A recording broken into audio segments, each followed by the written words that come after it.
ururka samafalka Alpha Trust ayaa dharka ciida soo gaarsiiyay caruurta danyartii agoonta ee ku dhaqan magaalada Burco.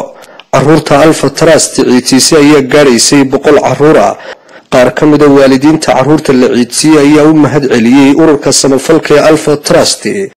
إن شاء الله وحنا هلكن ورنا هذا علينا أورك خيرية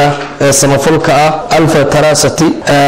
وحويا إن شاء الله وهلكن ما أنت وحنا كوكا بني مريه إيدا وبغلقف وحوي قبل كتقدر أي ماركتي أوركاسي أي ودان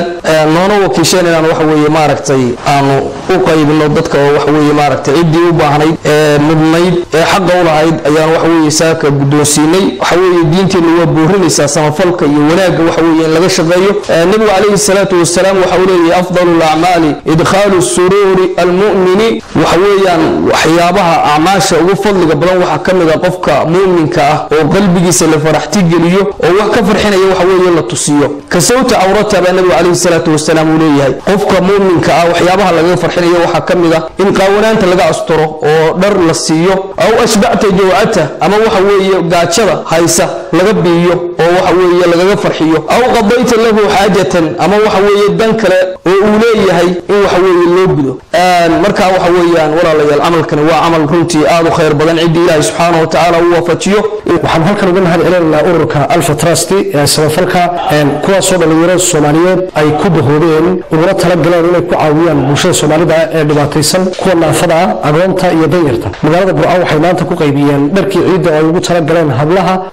كنا نقدر كتقدر أو بقول قف أو تلقنا دركا سيلو إيشيو marka waxaan uga mahad celinaynaa Alpha Trust maamulkooda howlwadeenadooda iyo guud ahaan ururka samafalka ee Soomaaliyeed sida ay isugu xilqaameen inay ummadooda wax gaarsiiyaan. dhanka kale wakiilka dalka Denmark ee ururka Alpha Trust Siham Abukar Hassan ayaa sheegtay inay si ballaarinayaan arrimaha samafalka ee dhulkii hooyo. waxaan aad ugu faraxsanahay in waqtigeena xoogeena iyo waliba xoolaheenaba aan ugu adeegno dadka danyarta ah. ururka Alpha Trust waa urur mar walbaba u taagan sida loo caawin lahaa walaalaha Soomaaliyeed ee ku dhibaataysan dhulkii hooyo. qof waliba oo Soomaali ah oo damiir leh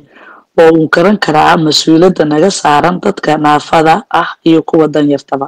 ururka samafalka Alpha Trust ayaa sanadkii saddexaad barnaamijyo samafal ka fulinaya magaalada Burco. Ali Dahir Maxamed Boos TV caalamka Universal Burco.